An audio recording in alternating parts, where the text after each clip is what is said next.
Hey, you. Yeah, you. I see you. The flavors of my island brought you back, nah? Rewind the tape. Bet I could guess your favorite part so far. This one? Or this? How about this? So much to choose from, and much more to come. So let me go.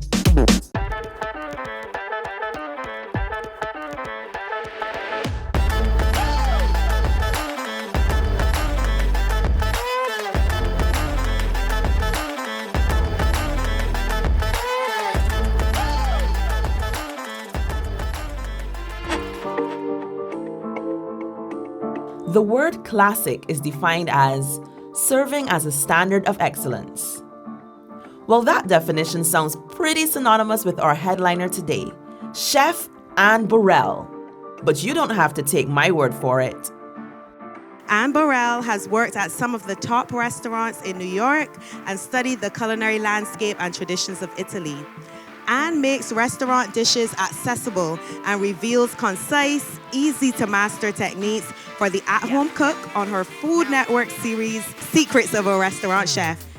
Growing up in upstate New York, Ann developed a passion for food and cooking at an early age. After obtaining an English and communications degree from Canisius College in Buffalo, she pursued her interest in the restaurant business by enrolling in the Culinary Institute of America. Following graduation, she spent a year in Italy, attending the Italian Culinary Institute for Foreigners while working at La Taverna del Lupo in Umbria and La Bottega del 30, a Michelin one-star restaurant in Tuscany. During this year, Ann grew to truly appreciate and understand the philosophy of Italian cuisine and culture, which left a lasting impact on her culinary point of view. Upon her arrival in New York City, Ann was hired as a sous chef at Felidia, working with Lydia Bastianique. She then served as a chef at Savoy, where she cooked over an open wood fire and created flavorful menus inspired by Mediterranean countries. Here, Ann developed her personal culinary style, rustic food made with pure and simple ingredients with intense flavors. Join me in giving a warm welcome back to Barbados and to the Fairmont Royal Pavilion, Ann Burrell. We have a nice little intimate group. I like this. So what we are making today is a seared red snapper fillet on a cabbage steak. A seared cabbage. I like that. I'm like, I look from you like that. I was like, all right, I'm doing okay. With a pumpkin and tomato chutney. So there we go. Let's get started, all right? So I'm going to start off. I'm like, the cabbage. I have to say, behold the cabbage. I feel like this is a very underused, underappreciated vegetable. And I'm really trying to do a lot to incorporate more cabbage into my life. And so when I saw this, I know it's kind of a weird thing, isn't it? But it's so good for you. But so I saw this thing that was like a roasted cabbage burger. And I'm like, a cabbage burger? I don't know about that. Yeah, Ann. I'm not so sure about that one either. But keep going. Basically, you just take a head of cabbage. We're just going to cut off the stalk on the bottom. And we're just going to cut cross sections like this, about an inch or so thick. And we're going to take out the really tough, big layers on the outside. And we save this for slaw or something else. But then look at this. We have a nice little, oh good, I got another one, yay. The nice tight nuggets in the center, we want to keep those together. So we are going to start off a pan like this with a little bit of oil. And we're going to sear the cabbage on both sides, the cabbage steak. So then we're going to think about our chutney as well. So we're going to start off with the onions, and we're going to sweat them. And we think about what is sweating. It's like when you sweat, what do? You get hot, you let off water, and you start to smell. Well, that's what our onions do too, and that's a good thing. That's how we sort of start to coax the flavor out. And I have a little saucepan we're going to get going for the start of our chutney. All right, we'll let that heat up, nicey. So we're gonna take our cabbage and we're just gonna get it in there and we're just gonna let it just hang out and get nice and brown. I'm gonna give it a little salt. All right, and there we go. And it's like, all right, you just be you, cabbage, and I'll see you when you're brown. So let's get our onions in there. Now, I always say, like, the smell of onions and garlic sautéing, it does not matter if I have just eaten a 12-course dinner. The minute I smell that, I'm like, I'm hungry all over again. And it's like, I always sort of tell my worst cooks in America, I'm like, if you even sort of want to pretend you're a good cook, saute some onions and garlic, and people will walk into your house and they'll be like, smells good. And then, put in your jarred tomato sauce on top of that, and you look like a rock star. So, can we talk about salt for a second? That S word. Sometimes people are like, oh my gosh, there's so much salt. So, I'm going to say this. If you cook from scratch with fresh food, like, fresh produce, whatever, like things not from a can or processed or fast food especially, you can kind of salt with reckless abandon, and you do not get close to the amount of salt or sodium that are in processed food. So what salt does is it just makes things taste more. It turns the volume up on the flavor. It makes things taste more of like what they are. So has anyone ever heard of like putting salt on watermelon? And you're like, oh, who likes salty watermelon? It's actually when you put a little salt in sweet things, it makes them taste sweeter and makes them taste more. Ooh, all right, look it. We're starting to achieve some brown food, but we're just gonna let this hang out a little bit. Oh, nice, yeah.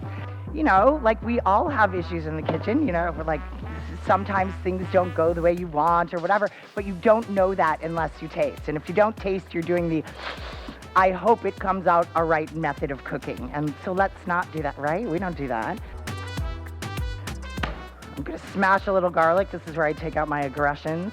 Like, oh yeah, got right in there. And we'll give it a little chop, a little bit more feeny. But so since we've smashed the garlic like that, we've broken all the cells that are in that garlic. And the minute that they hit that hot oil, what do? They release their garlic goodness. Now, this is where we're gonna add a little style points to our cabbage, our poor little cabbage has gotten a bad rap for a long time. So let's give the cabbage a moment. So I'm gonna add a little bit of white grape juice.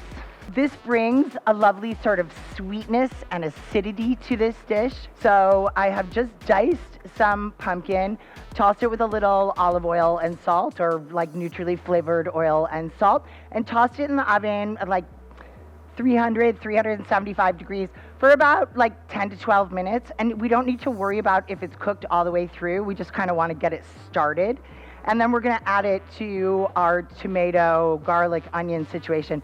And then we have like our warm spices, because I feel like that's very, when I think of the islands and I think of Barbados, I think of like, some like clove and a little nutmeg and, like all of those like interesting flavors that can go in there. Now we're gonna add our tomatoes, a little bit of chicken stock. Why we add liquid to things to cook it out again is it gives things time to get to know each other. Now, I'm going to BTB, bring to boil, reduce to simmer. We must bring things up to temperature before we can reduce them. Now, I'm just taking a little look-see at my cabbage over here. I'm gonna add a little bit of chicken stock to this, like nice things happening.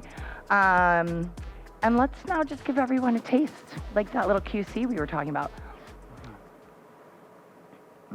So we're gonna add a little bit of sherry vinegar, a little bit of acid. So I've talked about salt and the function of salt. Salt turns the volume up on flavor. The flip side of salt on the opposite end of the spectrum is acid. So sour things like vinegar, citrus juice, something like that. And they balance each other out. And because they are absolutely flavor oppositions. Now, our tomatoes, onions, all of that happening nicely. So we're gonna add our roasted pumpkin. All right, there we go. And it's like so pretty, I have to say, the colors, the orange and red in here are just gorge. So I have some red and green grapes. I've just cut them in half.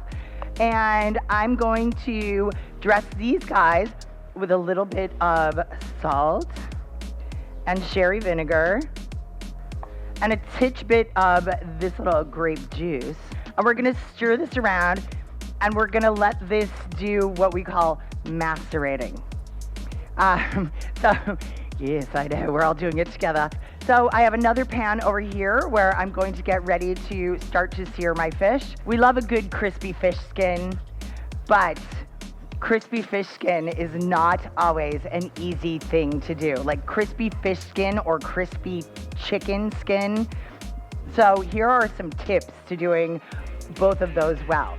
So I have a couple of pieces of snapper here. And so we have the skin on.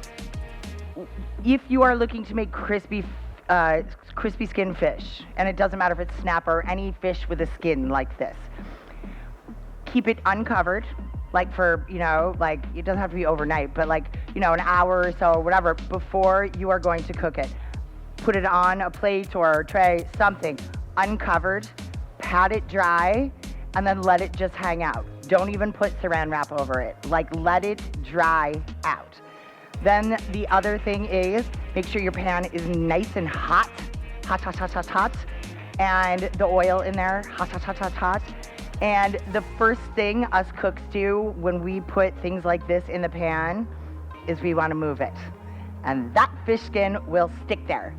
And it will win every single time. So let it unstick itself. Like when it's ready, you can shake the pan and you will see it release from the bottom of the pan. We're gonna take a very sharp knife and we're just gonna score just very tiny like slices through the skin of the fish in two directions. So one like that. And it's like we're not trying to cut into the flesh of the fish. It's just through the skin. So that when this hits the heat and starts to do this, that skin, we've kind of broken it up and it's not gonna allow it to curl as much as it would. In the meantime, ooh, our cabbage is doing nice things. She's looking pretty. I'm just gonna turn it over to make sure, oh yes, hello, beautiful. And while I'm just waiting for my pan to heat up another sec, this gives me time to do QC one more time. QC, quality control. I learned a new term today. Ooh. Yep, that's good. And then it allows me to do this. Makes me a happier cook. We only salt our fish the second before we put it in the pan. Because what salt does is also starts to pull out all that moisture. And look we've just spent a lot of time trying to really make our fish skin dry. So and we need our fish seasoned too, right? So it's like salt, all right, nice high seasoning, so a nice even coating of salt. And then you lay it. And I'm like, you know what? Maybe it's not hot enough yet. So I'm going to wait, all right? If you touch something to the pan and you don't hear, like rambunctious applause, like, when Riri's in the house, then we wait, all right? Let your pan get hot. Got it. Touch something to the pan. No. We wait. So one fish in here, and so we're gonna add the other fish. Oh, did we hear that? Yes. Okay. So then we want to make sure that, we're just letting it hang out. And then we're ready for the big dismount. We're ready to plate. So we have our beautiful cabbage steaks. Right in the bottom. This is the anchor for everything. Then we are going to take our chutney. So again, remember, I'm going to just give it a little QC. Oh, I find that very exciting. Okay. So we're going to take the chutney and we're just going to sort of drape it sort of partway over our cabbage. So then it was like we see all the beautiful colors and everything that's happening here.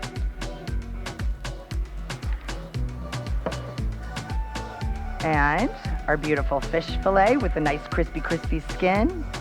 And we lean it right on there. And so at the very last second, we have our grapes. Remember, we macerated our grapes with a little grape juice and vinegar, a little salt. So now we're gonna take our toasty pumpkin seeds and we're gonna mix those all in there. It's sort of a confetti. We let them just fall where they will. And then we finish up everything with a little bit of chives, a little bit of green. Now, the very last thing that you can do when you are cooking anything, and this I find is so important. It's like also one of my hugest pet peeves. Like, just take a paper towel or napkins, Kleenex, anything. Take 1 second and just wipe the rim of the plate so it looks neat and like you put some thought and care, and you're like, here, lovely, here, dear, here's your eggs and bacon. I cleaned up the plate, and it just makes everyone feel a little bit more special. It takes a second, but it's those little details that are wildly important. So there we go. That's what we have. Yay. Who knew that cabbage could be so classic? That's a far cry from my granny's corned beef and cabbage.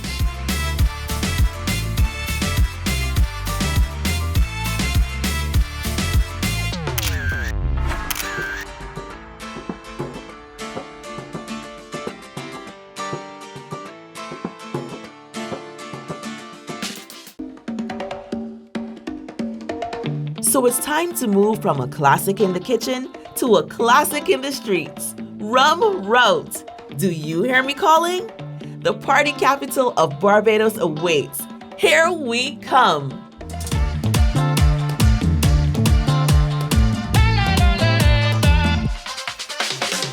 The world-renowned St. Lawrence Gap, or as we like to call it, the Gap, is a place where various cultures meet, merge, and nothing short of a culinary escapade explodes. But you don't have to take my word for it. Come, let's check it out.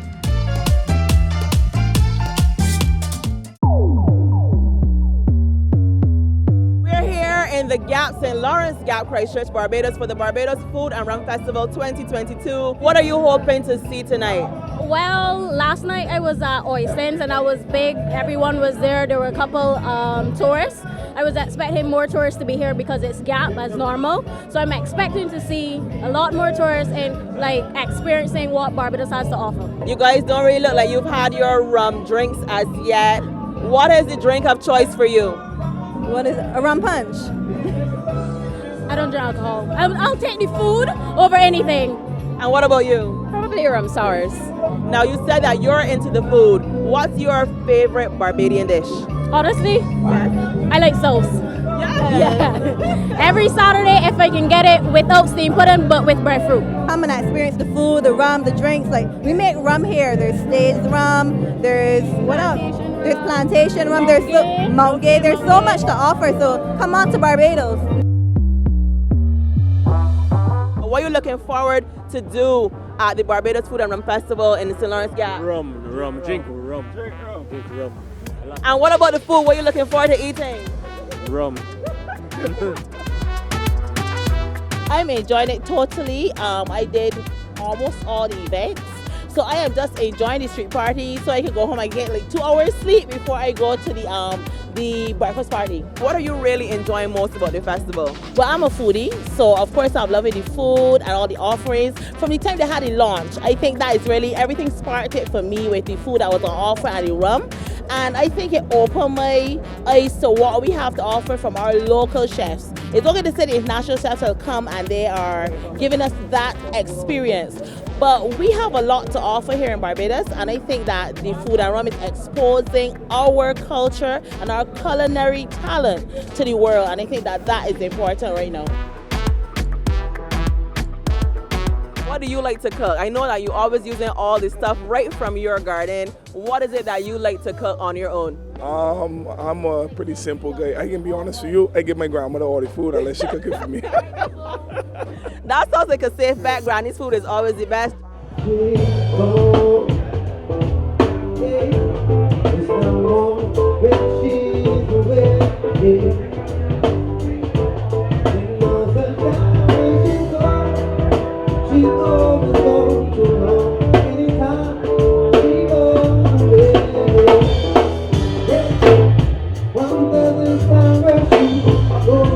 Welcome here.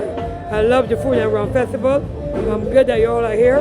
You're bringing income into our business, and we got some more staff that just came out, so it's a helpful So thanks again to the Rum and Food Festival for coming to Crave tonight. So you have some entertainment in here as well. Is that a usual occurrence at the Crave restaurant? Yeah, that's a usual occurrence. We have Sunny all the time, but it's a bigger band now with Sunny, so it's doing good. So every time Sunny comes, we have a crowd. What should we eat here? What should we taste from the Crave restaurant? What's really good? Very nice breadfruit meal, and we have a rum and coke Jamex. That is the special of the night, and the fish and chip for the gap.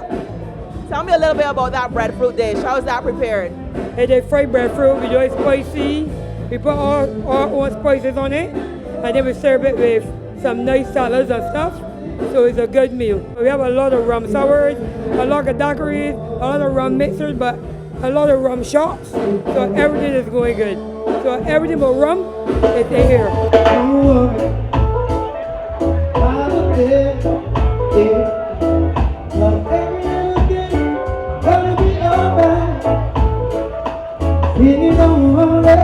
Welcome to Barbados. Tell me a little bit about the competition that you entered.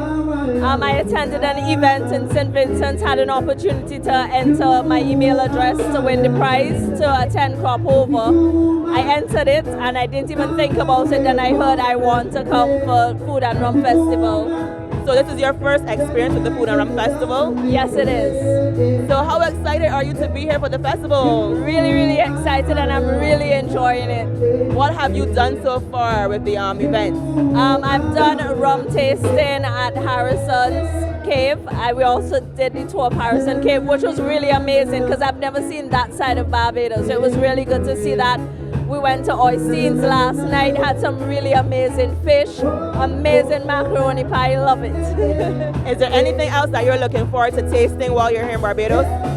I'm interested in at the breakfast fete to taste the vegan menu. It's really going to be interesting because she's supposed to be doing a vegan bull jow. I would love to see what are the ingredients in that. So I'm looking forward to that. And testing the different chefs and the unique twist that they do on food that we eat every day in the Caribbean. How do they make it special and Bajan? Now I know Jamaica is known for both flavors as well. What have you had from Barbados that you've really enjoyed since you've been here at the Barbados Food and Rum Festival 2022? I've really enjoyed the fish cakes. Honestly, it's a really nice blend of different foods. It's really nice. I love the fish cakes. I think Grandma's fish cake is the one that I had. It was very good. The jerk chicken as well. That's a nice different twist from the Jamaican jerk chicken that I had. So it's really nice. I like the food.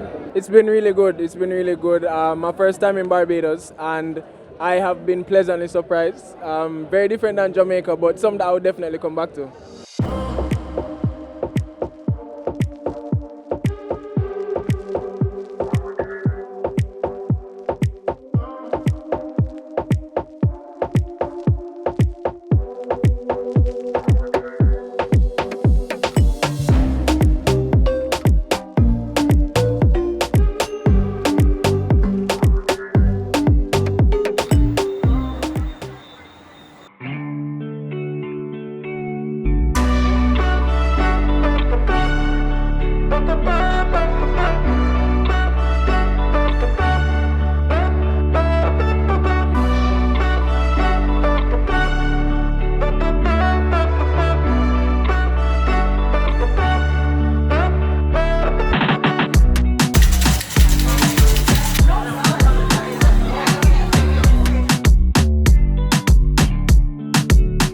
Now, Primo is a featured restaurant of the Barbados Food and Rum Festival. How does it feel to be a part of this experience? Oh, we're very proud to be part of it, yes. To me, it's a very important part of the year for the whole tourist experience, as well as the locals. I mean, everyone seems to enjoy it, so we're happy to have everyone here. We have many diners here tonight specifically for this event, so fantastic. What specific elements about the bar and the bistro are you looking to showcase and highlight for the festival? Well, we were very lucky to get a saxophonist tonight. So he's here and many people are enjoying that. And then we have on some drink specials as well. And the whole vibe is just fantastic. So we have people in here just, they have reservations and they just dropped in because they knew the festival was going on and they want to be part of the whole excitement. So it's working out great. And then the weather cooperated as well because up until an hour ago it was quite rainy. So it's good. And you have an extremely lovely location. You're seaside. That's one of the beautiful elements of Barbados. Now you have some bartenders that I see they're mixing away in the background. Do you have any featured drinks for special for the festival? Well, yes, we do. We have 4 special rum cocktails tonight. And, we work quite closely with Monge, so they have signatured 4, their mixologist has created 4 lovely cocktails for us tonight. They have various combinations of lovely fruits. I'll let you come and try them.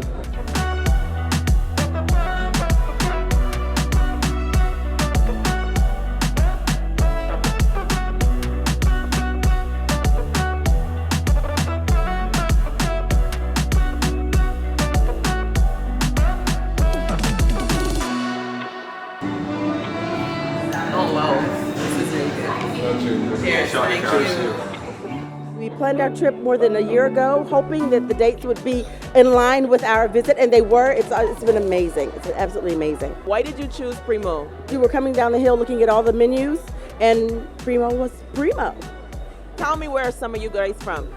Georgia, Florida, Maryland, Virginia, DC, North Carolina, like all over the U.S. Seeing the people, the culture, experiencing the Bajan food and the music, the musicians. We're just excited about being here.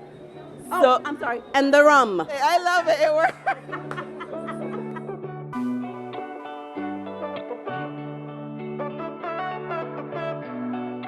The whole experience is what we try to sell.